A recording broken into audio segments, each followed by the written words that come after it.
Buenas tardes. Hello, good evening to everyone. Welcome to this public lecture given by Professor Michael Ignatieff.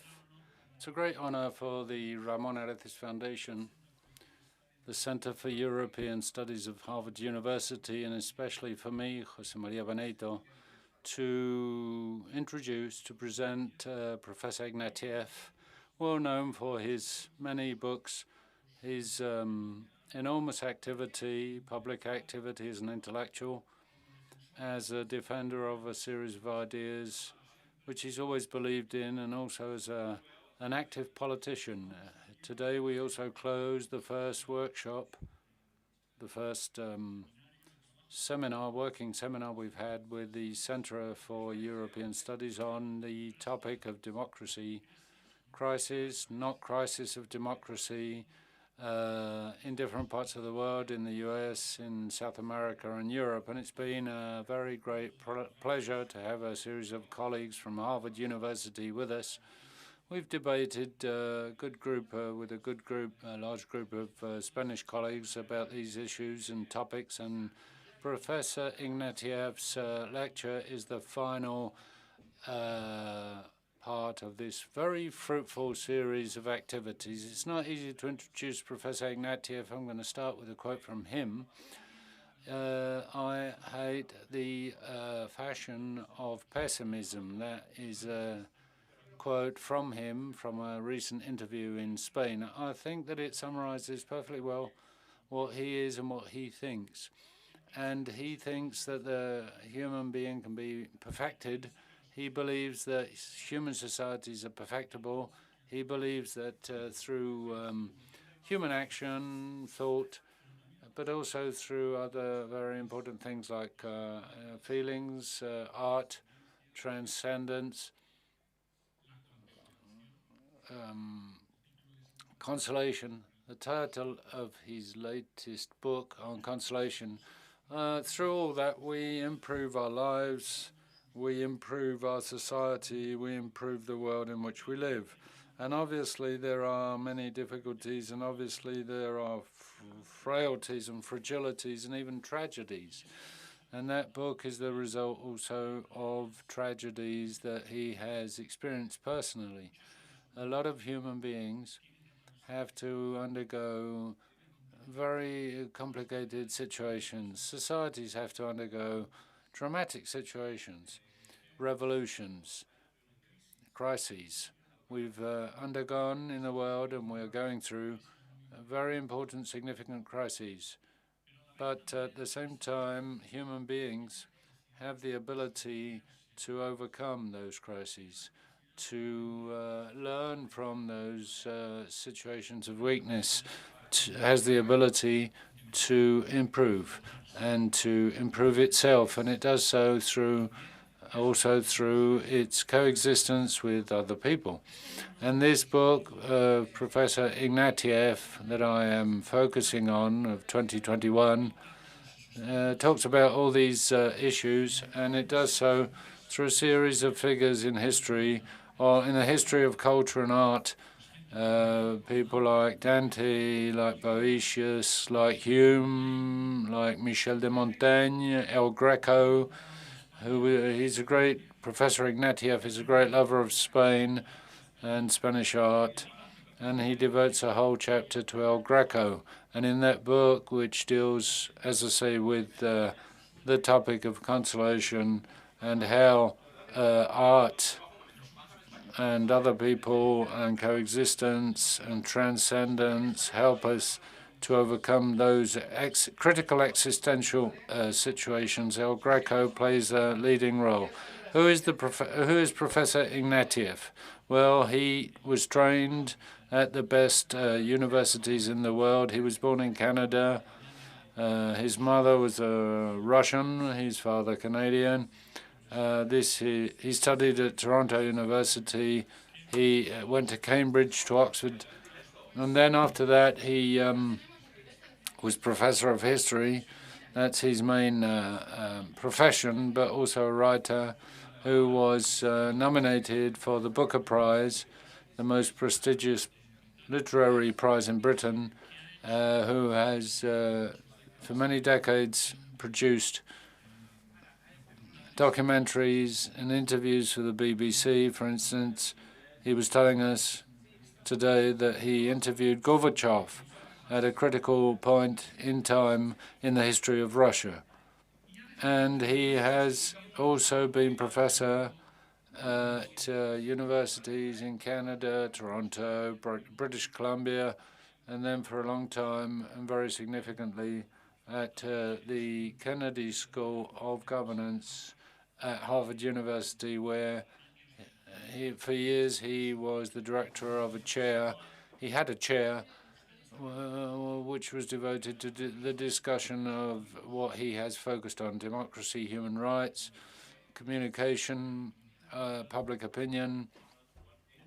And once again, who is Michael Ignatieff? He is someone who is committed to his time. At some stage, he's also said and stated, "I confess I have lived like Pablo Neruda."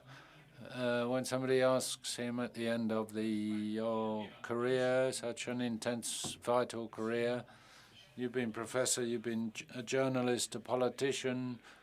I have to mention one of his vital experiences, which was as a politician, as a public man. And what would you take home with you? And he said, "I confess I've lived. It's been a very intense life. I've done a lot of different things, but they've all enriched me, and I've tried to help through those multiple activities." And as I say, Michael Ignatieff, professor, academic, intellectual, took a leap towards commitment with the public sphere of activity. And he was MP in Canada.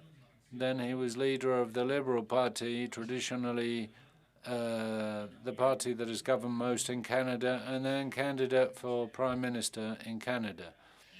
And that experience of an intellectual that got involved in politics has all the complications and vicissitudes of that kind of situation in life, and also the difficulties, and also the defeat and failure, because that experience didn't go well. But in this book, maybe this book on consolation, which has to do with other kinds of dramatic life experiences that Michael Ignatieff has lived through, is a kind of commitment to that hope in human beings, that deep humanistic sense, that deep commitment to what makes us better as human beings and societies, which is the defense of rights, liberties, the defense of other people, the concern for the most vulnerable, and that is what Michael Ignatieff has done throughout his life. And I want to thank him very warmly for being here today with us. He's going to talk about something very specific, which is democracy at the ballot box when the system becomes the object of debate, which has a lot of ramifications and nuances in this lecture.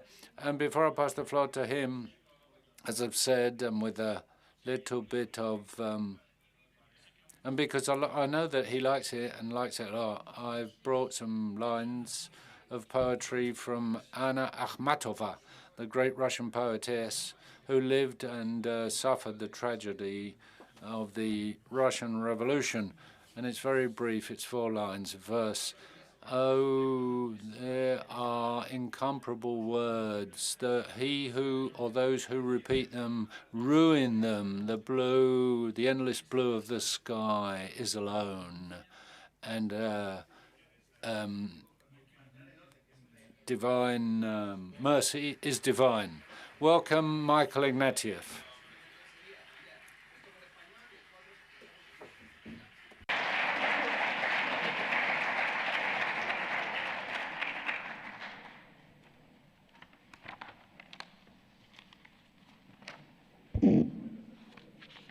Gracious me, I'm very grateful for that introduction.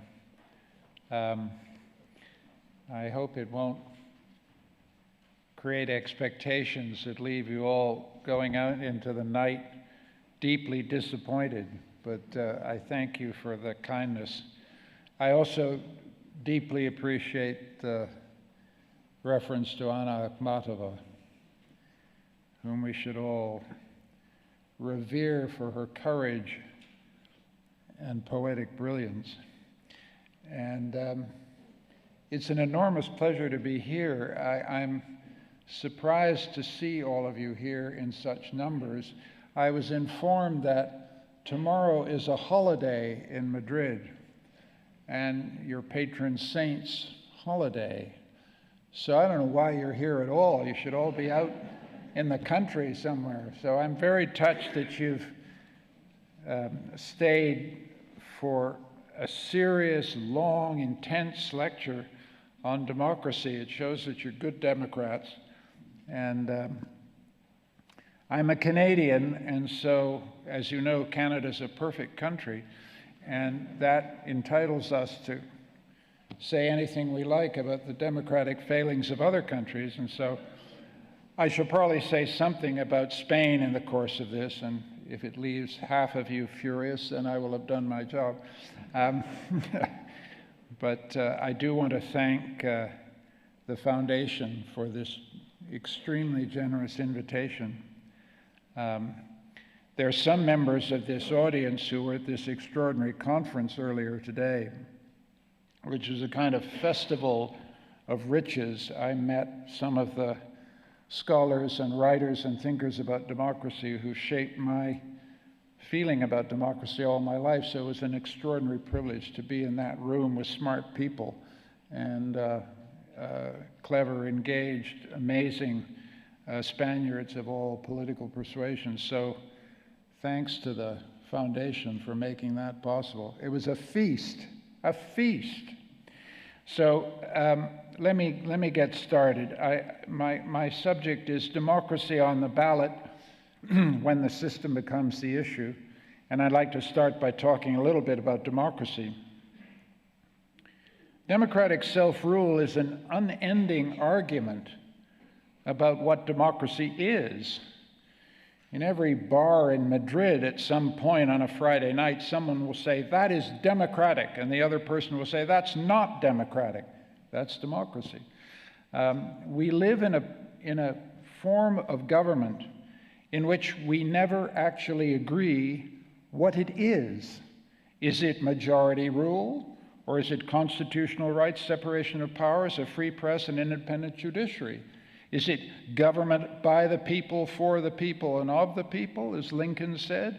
Or is it power checking power to keep the people free? Is it liberal democracy, or is it majoritarian democracy?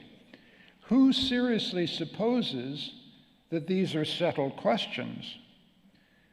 Democracy does have a basic constitutional structure, majority rule, balanced by the rule of law. But the balance between majority rule and the rule of law is constantly contested ground. And so the fundamental question is always who, in the name of the people, should rule? Politicians, bureaucrats, judges, the media? And this clash of principle and this clash of jurisdiction, these are permanent features of a democratic system. As the Americans say, this is a feature, not a bug. In normal operation, a democracy, as the philosophers say, brackets the questions that I've raised. It doesn't and cannot resolve these conflicts of high principle. Instead, it reproduces its legitimacy with voters, you, performatively, every day through its operation. When a system works as it should, every player performs their separate roles. Politicians, lawyers, regulators, bureaucrats, a free press, they do their jobs. They respect each other's prerogatives. They stay out of each other's lanes. And when they clash, as they do from time to time, they accept a political or legal resolution of the conflict. But recurrently, the performative legitimacy of democracy becomes difficult to maintain because branches of government clash, conflicts of principle that are suppressed in the normal operation of the system surface, and sometimes settled constitutional questions rise up again. Sometimes an institution of long-standing fails to adapt and becomes a source of discontent, and then you folks get involved, and reform becomes the cry of the public. Constituencies emerge to push for change.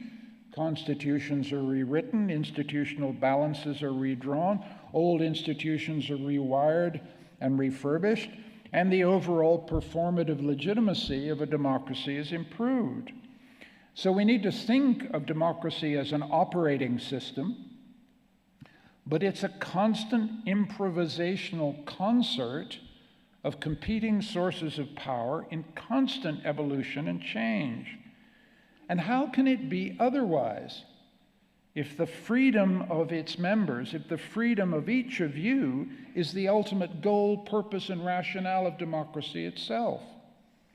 And this contestability is a crucial strength. It's a key source of the adaptability of democratic systems that authoritarian systems lack. When we say that authoritarian systems are brittle, this is what we mean. They don't have this shape-shifting capacity to change and adapt, which is democracy's greatest strength. In normal times, we argue about what's democratic and undemocratic, and then we accept more or less unwillingly some political or legal resolution of the issue. We compete for power, but we don't question the democratic bona fides of our opponents. We accept, sometimes through gritted teeth, that the other side is a Democrat and someone who plays by the rules and accepts the outcomes of elections, win or lose. But folks, this is not where we are today, not in the United States and not in many democracies in the world. The very rules of democracy are in question. The commitment of key competitors to these rules is a matter of dispute. And for the first time, particularly in the United States, we face an election where not just one, but both competitors are questioning the democratic credentials of the other. Will they play by the rules? Will they accept the outcome, win or lose? For the first time, democracy is on the ballot, and the actual commitment of candidates to abide by democratic outcomes is not clear from the get-go. And so my question tonight for you is, can a democracy survive when two competitors for power deny that the other is a Democrat? So that's my starting question. When President Biden declared, quote, that democracy is on the ballot, he was relaunching his re-election campaign with an existential appeal of great power, aiming to solidify his Democratic base and win over independents and lapsed Republicans who share his diagnosis that his opponent, Mr. Trump, poses a threat to American institutions. The problem here is that there's a collateral effect of framing the issue in this way. If democracy is on the ballot, those who vote for Biden will be encouraged to regard Trump diehards as undemocratic authoritarians. You see, making democracy the ballot question turns your opponent into an enemy. And demonizing Trump's supporters gives up on them as a lost cause. And it turns an election from an exercise in persuasion into a process in which both sides preach to the choir. And so the possibility of changing minds is foregone from the minute by the way you frame the issue. It may be true that Trump's base is unpersuadable, but there's a cost to the system when you give up on your opponents. Democracy is all about winning over opponents and building alliances with people with whom you disagree. And a democratic system works best when we consider opponents not as enemies, but as adversaries. Indeed, I go further and say to you, the basic principle of democracy ought to be there are no enemies in the democratic house. Regarding your opponent as an enemy of democracy renders persuasion impossible, and it's just possible it may be dangerous for democracy itself. Now, you may say that Trump leaves Biden no choice. In fact, that's a persuasive argument. That may be true, but the question remains whether defining your opponent as an enemy of democracy is good for democracy.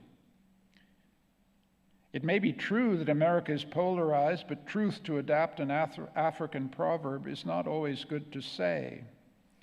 Deeply divided societies, as ours were in the 1950s and 60s, suppressed cleavages with a language of comity and common national purpose. This language was disingenuous in relation to the real divisions in our societies then, but it did create a political system that rewarded bipartisanship and successfully pushed extremism to the sidelines. And we're all a little nostalgic for the vanished comity, the vanished unity of our old political systems. And anyone who's been in politics, as I have been, appreciates the sheer hypocrisy that democratic politicians use to mask and mitigate the hatreds that are at the basis of political competition. But you'll be relieved to know that I'm not calling for a return to the hypocrisies of the 1950s and 60s. The politics of comity and bipartisanship, which we are supposed to have once enjoyed in that distant past, are overpraised. In the United States, just to take one example, collegiality reposed on bipartisan collusion on the suppression of black votes in the South, in the marginalization of women in public life, and the suppression of the right of gay Americans to stand for public office in proud affirmation of their sexual identities. Our partisanship today, both in the United States and I think in Spain, reflects not the failure of our societies to heal our divisions, but our success in drawing into the political system groups who had to fight exclusion in that distant past that we're so nostalgic about. There's no way back, in other words, to the old hypocrisies of comity and bipartisanship. Truth about our divisions is better than glib falsehoods, but there's a price to be paid for truth, and there's a price to be paid for inclusion. Our newly included and empowered elites do not trust each other, and they actively distrust the older ones they are in the process of dislodging. Liberal democracy is stabilized by very complex institutional balances. They are sustained by organized hypocrisies which mask hatred and dislike, and they depend crucially on tacit trust between competitors within elites. And we are having to renegotiate all of these complex balances for a new and unprecedented age of inclusion. And when the defining issue of an election becomes the very commitment of an adversary to the rules of the game, polarization can become lethally dangerous to the very system that both sides say they're committed to maintaining. Because it needs to be remembered in relation to the United States that the upcoming election there, in both sides are casting doubt on the other side's attachment to the system. Former President Trump is building his campaign around the claim that fraud in the 2020 election denied him re-election, and that the prosecutions he's currently going through now are a form of lawfare, quote-unquote lawfare, to deny the American public the right to have him stand as a candidate. Whatever you happen to think about those arguments, millions of Americans believe those arguments, and they will vote for Trump not to abolish democracy, but to save it, at least their version of it. For both sides, the choices in November are existential. In the view of a Trump supporter, Biden's election threatens the very foundations of American government. To moderate the language, and polarization is too deep for happy talk or for gestures of reconciliation, that both sides are dug in and they look to November to provide a decisive result. And that's how democracy resolves these foundational arguments. A decisive result is a teachable moment, but it better be decisive. Because what if it isn't? If it isn't, in such a situation, one test of a good Democrat is losing gracefully. But why should Trump be a good loser if he believes the result last time was a fraud? And why should Biden choose a graceful concession speech if he seriously believes the future of free elections in America is at stake? His own rhetoric, democracy is on the ballot, might force him into confrontation. So if the result is close, if one side wins the popular vote while the other wins the Electoral College, the matter may end up in front of a Supreme Court, which, as you know, is polarized. If neither accepts their ruling, the matter would then go, as in the contested election of 1876, to the Congress. In that contested election, Congress found a compromise that installed Rutherford B. Hayes as president at the price, one of our colleagues in this room, Daniel Ziblatt, has pointed out, of rolling back the post-Civil War enfranchisement of black voters in the South. So they got a president, they got a compromise, but the compromise was to set back black civil liberties for 100 years. One can only hope that a resolution of a contested election in 2024 will not end up with such a dire result. If both sides come out of 2024 believing they were robbed, the matter might just end up being settled in the streets. And that's a dreadful outcome, a drastic outcome, an outcome that everybody who loves democracy and loves the United States hopes will not come to pass. And we can only hope that one of the competitors will be willing, however reluctantly, to put the interests of the democratic system ahead of their own bitter sense of grievance in defeat. But this would mean that the future of democracy in America would no longer depend on the good sense of the people, no longer on the wisdom of America's founding fathers and its complicated machinery that they bequeathed to future ages. It would depend finally, the future of democracy would depend finally on virtue, on the virtue of one or other of two implacable competitors. It's never too late to trust the virtue. But at the best of times, it's a pretty uncertain bet. So what does this story tell us about democracy? It tells us that democracy functions best when it's not on the ballot, when the democratic bona fides of competitors are not in question. Democracy is not functioning normally when its rules become the ballot question. When both sides claim the other side is a menace to democracy and neither trusts the institutions to regulate the dispute, we enter terrain that Europe has traveled before. It was this kind of impasse that led Weimar Germany's president to confer ultimate power on the Austrian corporal in 1933. Millions of Germans, tired of democratic crisis, unable to determine who was speaking true, initially welcomed the unanimity that an exit into authoritarianism seemed to promise. The United States, as you know, is not the only country where democracy itself has become a ballot question and where an exit into authoritarianism is possible. In Israel, the Prime Minister's far-right coalition has tried to weaken the rule of law and prevent the Supreme Court from curbing the power of the Prime Minister.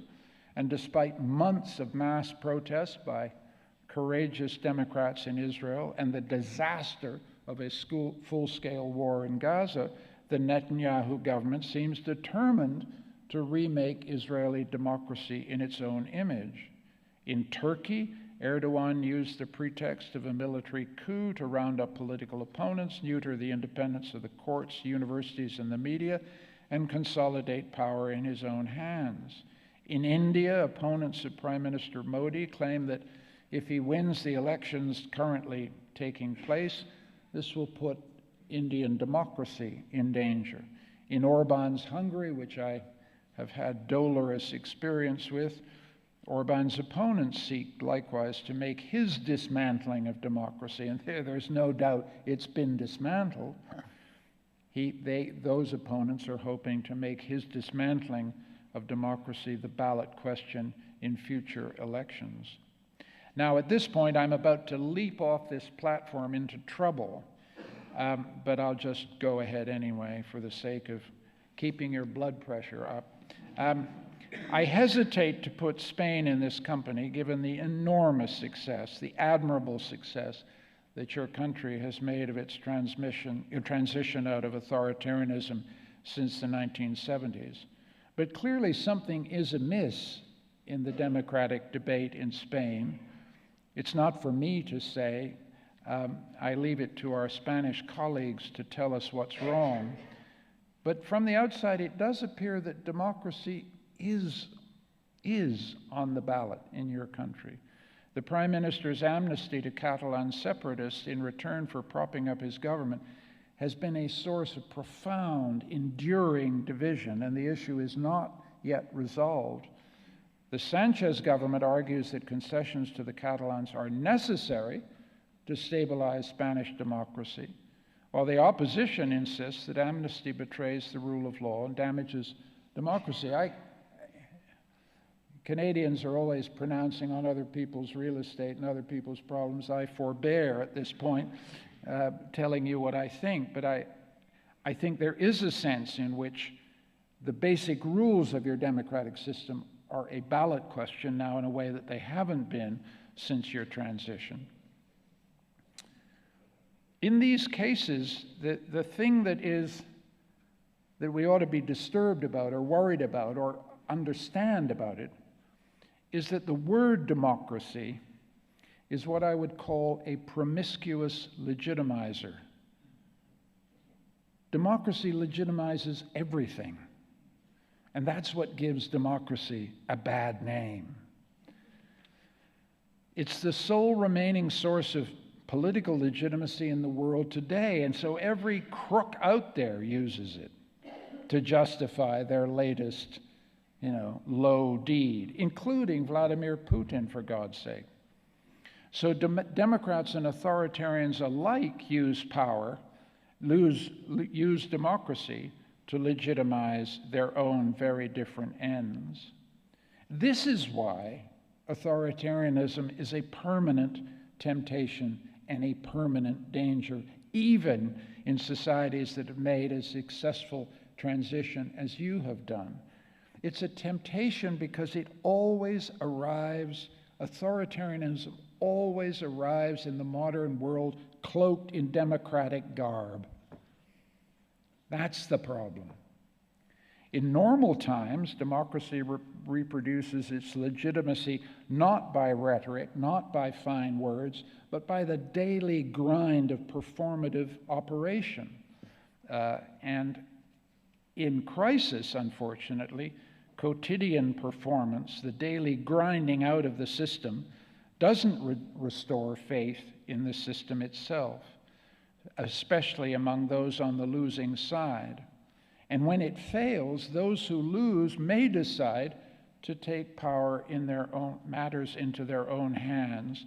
And this, as we all know, occurred on January the 6th, 2021 at the US Capitol. For millions of Americans, whatever their party, in fact, the insurrection on that day was a despicable assault on democracy, and hundreds of those arrested for offenses on that day have been sentenced to prison. But for millions of others, a lesser number probably, but still sizable, it was a patriotic uprising to defend democracy against an unjust attempt to ratify a stolen election. And the problem here is the relationship between democracy and violence and the ways in which democratic traditions actually legitimize violence. In democracies born of revolution, the United States and France, for example, their revolutionary traditions legitimize insurrection when losers believe the political system has betrayed them. You will have noticed that the insurrectionists at the US Capitol, some of them at least, were walking around sporting 18th century Sam Adams costumes. And you may have noticed that during the Gilets jaunes insurrections in Paris in 2018, some people walked around wearing the Phrygian cap of revolutionary France. They weren't just dressing up. This wasn't just costume party. They were seeking to invest violence with democratic and historic legitimacy. Daniel Ziblatt, I hope he doesn't mind me citing him a second time, and Steve Levitsky, his co-author, echoing Juan Linz, the great political scientist, have all made the point that we should all agree about, that saying no to violence is the cardinal commitment of any Democrat, period, right?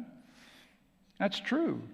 The problem is that American democracy's most sacred utterance, the Declaration of Independence, includes these words, quote, "When a long train of abuses and usurpations evinces a design to reduce the people under absolute despotism, it is their right, it is their duty to throw off such government and to provide new guards for their future security."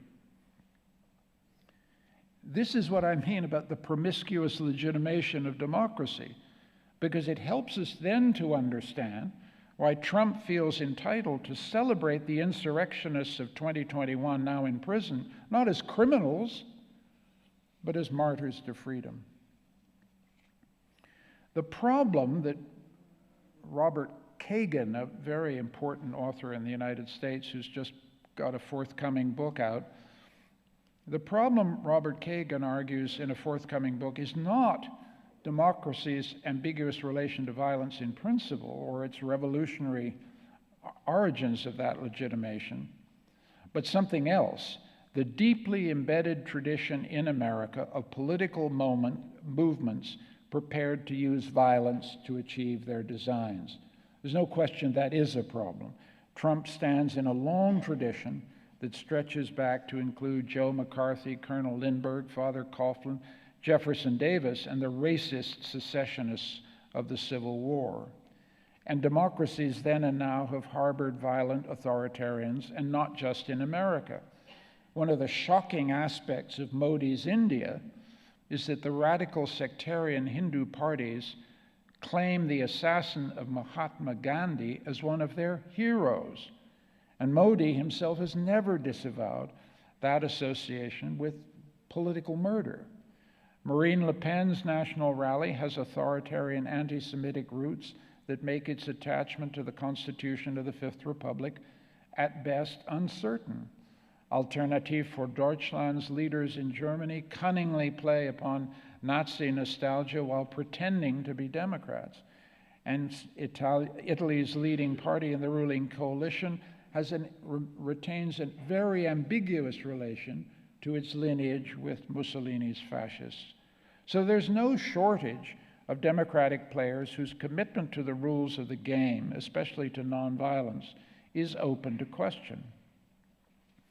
But here, the implication of the Kagan argument is that democracy is threatened by enemies within, and it implies that if we could just defeat them at the ballot box once and for all would be well.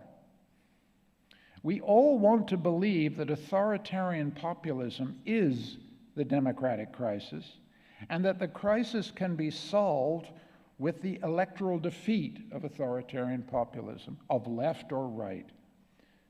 But what about the possibility, much more disturbing, that authoritarian populists are actually Democrats who think we're the threat to democracy? If democracy is in crisis today, one reason is that its historical tradition and its best feature, the inherent contestability of its rules, make its legitimacy conditional and performative and endlessly open to dispute. And instead of thinking of ourselves as defending a system whose rules are or should be uncontestable, we need to think instead that disagreement about the rules is inherent to the democratic system itself. Arguments about the proper boundaries between the political and legal realm, for example, have been the stuff of democratic conflict since the 17th century.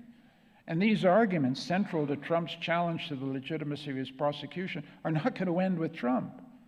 We do ourselves no favors if we assume ab initio that there's no argument of principle on the other side that has to be addressed or refuted. The rule of law, by the way, is not some sacred abstraction to which we all should bow down. It's a contested concept whose regulatory role in constraining majority rule and political power is never settled. The other reality about the law is that it's a social practice that millions of citizens, some of you, know only too well. The rule of law's very legitimacy at the pinnacle of the democratic system, the support it enjoys among voters like you, depends on how you see justice being done every day at the bottom of the system. And the spectacle at the bottom is not pretty. Rule of law is not such a sacred concept if you've been in traffic court or the ordinary criminal court, or if you face the often ragged, incoherent, and downright arbitrary unfairness of so many legal proceedings, let alone, let's not even speak about the cost, the delay, the sheer frustration of this holy thing called the rule of law. This is an important reason why courts, judges, and above all lawyers are unpopular professions, and why ultimately the rule of law does not enjoy vibrant public commitment. And it's scarcely surprising that the venomous attacks by authoritarian populists on lawyers, the legal system, and the state enjoy such a broad constituency of support. Orbán, Trump, and Erdogan have proved skillful in exploiting popular resentment towards counter-majoritarian institutions and the professions, law, academia, and journalism, who keep counter-majoritarian institutions functioning. Populism mobilizes this social resentment, and it does so, as Jan Werner Müller has taught us, in the name of we the people, in the name of majority rule. And so we come back again in all of these arguments to a fundamental conflict between a conception of democracy as majority rule and a conception of democracy, which is my conception, power checking power to keep the people free, which requires counter-majoritarian institutions, requires lawyers, requires judges, requires a free media, requires regulators, requires people who won't be pushed around by majorities. But this debate is at the foundations of our democratic crisis and our democratic anguish. I've been arguing that democracy is in trouble not just because it has competition from authoritarian populists, not just because it has outright enemies within, as Robert Kagan claims, but also because of the nature of democracy itself, because of the way it operates as a promiscuous legitimizer, because of the contestable nature of democratic rules, and because of the real disillusionment with how law and politics fail our citizens. Our problems would be simple if we could defeat democracy's authoritarian populist opponents at the ballot box. But our problem is that once we win, and I hope we will still have to restore democracy's promise. So I conclude by turning this around and saying something slightly surprising. Having said that democracy should not be on the ballot in the way that it's been put on the ballot by two enraged, politicized competitors, I actually think democracy should be on the ballot, just not as the war cry of two polarized opponents. All of our democracies could use some serious institutional reform, but we won't begin to do that unless we abandon the illusion that all of our problems with democracy would be solved if we could just defeat authoritarian populists at the ballot box. It's our institutions, not just the players, that need changing. And here political scientists, and I've spent a day with them, and they're a pretty impressive lot, the scholars who think about the system for a living can really be helpful. They've compiled a comprehensive agenda of reform in each of their national contexts, whether it's by institutionalizing citizen assemblies chosen by lot, or giving citizens the chance to vote online to advise legislators. Many democracies, including Spain, could use an ethics commission to regulate public controversies about politicians' behavior. In countries like Canada, changes in the voting system from first past the post to some form of proportional would improve regional representation. In other countries, Belgium or the Netherlands, changes in the thresholds at which parties can secure representation in parliament might help those democracies form stable governments more easily. You have issues about the threshold for political participation in your political systems. There is much debate as to whether the Basques or the Catalans have too much power in your system. These are the kind of institutional changes that I'm talking about, and it's up to you to decide which ones work. In the United States, the reform agenda is long. Some transformation of the Electoral College has become essential so that the system guarantees the basis here, which is that the person who wins the popular vote becomes the president. Term limits for Supreme Court justices would increase the rotational churn of appointments and possibly moderate the court's polarization.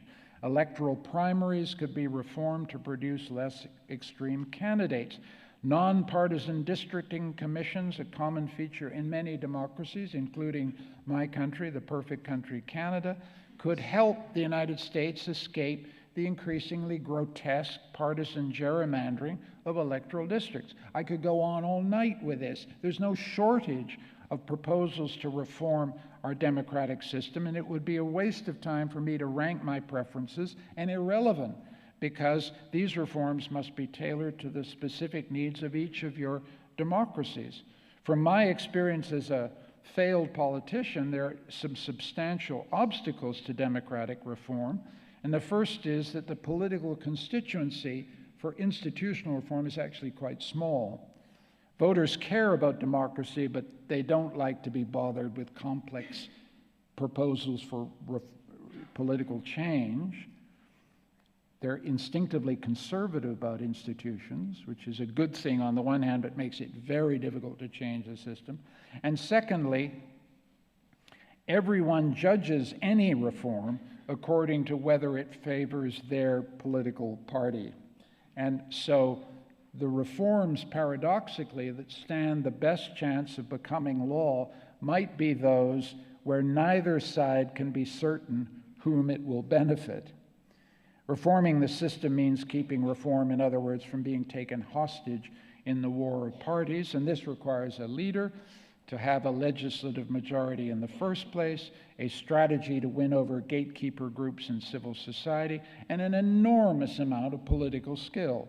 So you, but particularly all of us as democratic citizens, need to elect political leaders daring enough to put the system ahead of their interests, persistent enough to confront our own suspicion of reform, and farsighted enough to believe that one day, long after they're gone or in retirement, voters will thank them for making our system of government more accountable, more responsive, and more democratic. For reforms, the reforms that we have achieved in the past are the real reason why an inherently contestable, explosive, and dynamic system has survived. It survived because we keep changing it through time. And with reform, again, I think we can surmount the current crisis of democracy. Thanks so much for listening.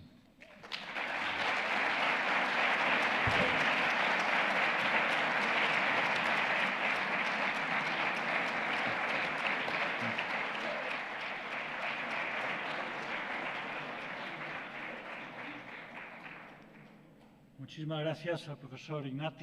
Thank you to Professor Ignatieff. We haven't got time for questions, unfortunately. I'm just going to ask one question, an institutional question about what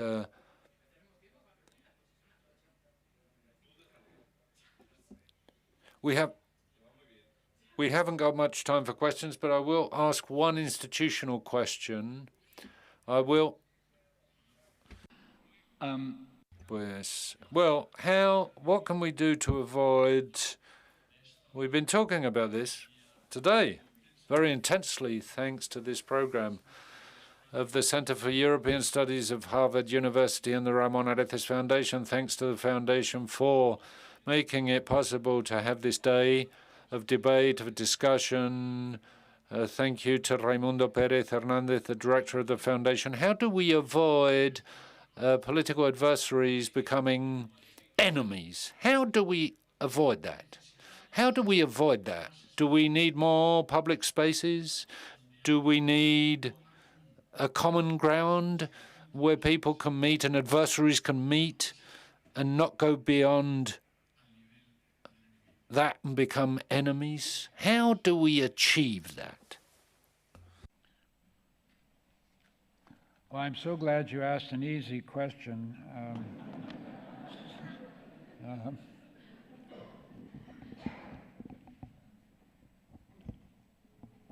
It's very difficult to give an honest answer that isn't just a lot of moralism. I've been in politics, and you hate the other guy. Let's cut to the chase. You hate them, and they hate you.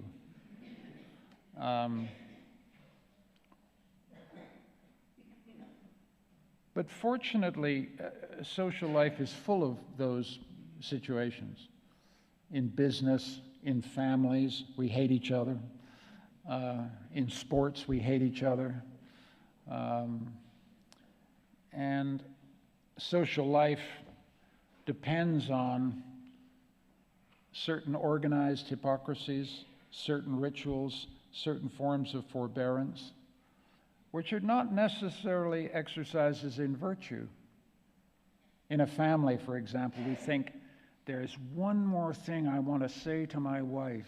And then you think, wait a minute, that leads us off the edge of a cliff, right? And she thinks the same. We still are at odds with each other, but for the sake of something we built together, we pull back. A lot of political life is that. We pull back because we have somewhere a sense that the integrity of the system may be damaged if we go to war.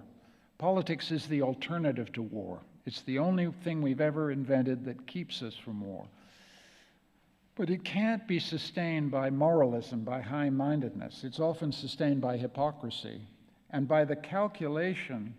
It's a crucial calculation in politics, which is that if I throw a punch, she will throw a punch, and then I will throw another punch, and she will put me down on the door, on the deck. So let's not do that. It's a game of anticipations. What do we need to sustain that? I notice this is an American point that if you go back to the 1840s and you think about Abraham Lincoln as a young representative in the House of Congress in the United States, he would come from Illinois and he would spend the winter in a boarding house in Washington with all the members of the House. And they would sleep together, argue, drink too much, and they formed a certain kind of bond. Now a politician flies in on a Tuesday, votes on a Wednesday, goes back on a Thursday, has no contact, not merely with the opposition, but with his own people. So there's something that's happened to the sociability of politics that is making for greater antagonism. What you want to see in Spain, if you're to get out of the impasse, is a lot of people who spend the morning in the assembly arguing with each other and saying some pretty tough things, and then having lunch or a beer somewhere in the back. Then you have a healthy political system. because you have a human system where people get to know each other. They get to know they have kids. They get to know they have a failed marriage or a successful marriage, or they learn about each other. Something has happened to weaken the links of sociability in our political system that is producing trouble. To give you a personal account of that, every Sunday night I would go back to the House of Commons in Canada and get on a plane, because it's Canada, it's huge, so you're always on a plane. When you line up to get on the flight to Ottawa, the one thing you do not do is line up beside a conservative colleague, because your liberal colleagues will think he's talking to the enemy. So we really have to change that, right? It's that kind of stuff matters. I know I'm talking at the wrong level of detail. This is a problem for all of us.